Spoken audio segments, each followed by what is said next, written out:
Now, Finance Minister Bill English is delivering a grim message after his trip to Washington.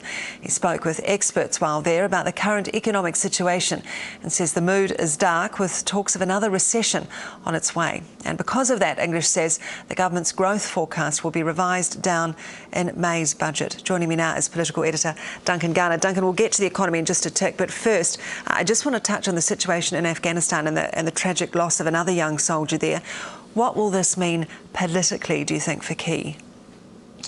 Well, I mean, he gets very nervous about this sort of thing, obviously, because it was his decision, remember, to keep the SAS in Kabul for a year longer. So it's his personal decision as the Prime Minister to keep them there longer. So he cannot afford for this to go wrong like it has. I mean, there's been 2 deaths of SAS soldiers since that decision was made, and you'd have to think with the election just a few weeks away, he can't afford for this to keep continuing. I mean, there's some really serious questions now about that mentoring role that the SAS are doing. John Stevenson, who's a very good journalist and who has been reporting on this, has been questioning this mentoring and helping role for quite a long time now, for the last couple of years. And you've got to think that Stevenson is looking more and more right on this. This mentoring role and helping role is in many ways just spin. I mean, it looks like this SAS unit over there is in a combat role on the front line.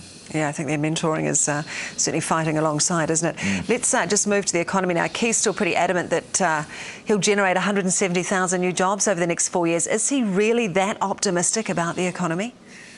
His fingers are crossed, I think, but if you look at all the evidence that's suggesting we won't get to that point, 170,000 jobs means 4% economic growth in 2013. Now, Bill English told me yesterday in an interview that it's likely that those 4% numbers, those 4% growth forecasts, will be wound back by the Treasury just before the election when they put out their latest update. So you'd have to say if growth forecasts come back, that means it's not so aggressive and not such a good recovery, then it's not going to be 170,000 jobs. You've got the Prime Minister and the Finance Minister kind of singing different songs here. One's upbeat, sunny, and the other one's a little bit more realistic in Mr English.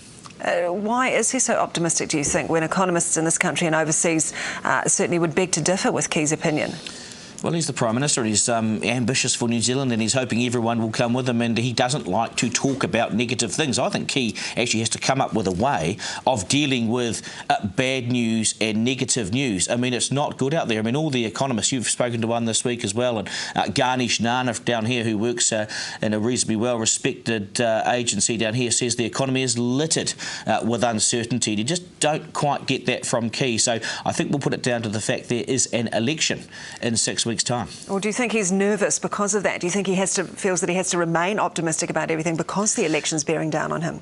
Look, it's always optimism with John Key and sort of ambition, and you can sometimes get caught up with this. Remember, Pike River, we'll do everything to get your men out. The men are still in there. Christchurch, when it first happened, we will rebuild the CBD bigger and better than before.